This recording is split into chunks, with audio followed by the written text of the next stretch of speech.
بسم اللہ الرحمن الرحیم۔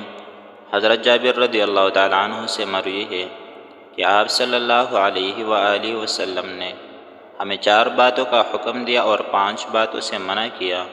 نمبر 1، جب سونے لگو تو اپنا دروازہ بند کر لو۔ نمبر 2، مشکیزی کا منہ بند کر دو۔ نمبر 3، برتن پر کپڑا ڈھانپ دو۔ نمبر 4، اپنا چراغ بجھا دو، کیونکہ شیطان دروازہ نہیں کھولتا، وہ مشکیزہ کھولتا ہے، نہ کپڑا ہٹاتا ہے، اور فاسق چوہا گھر جلا دیتی ہے۔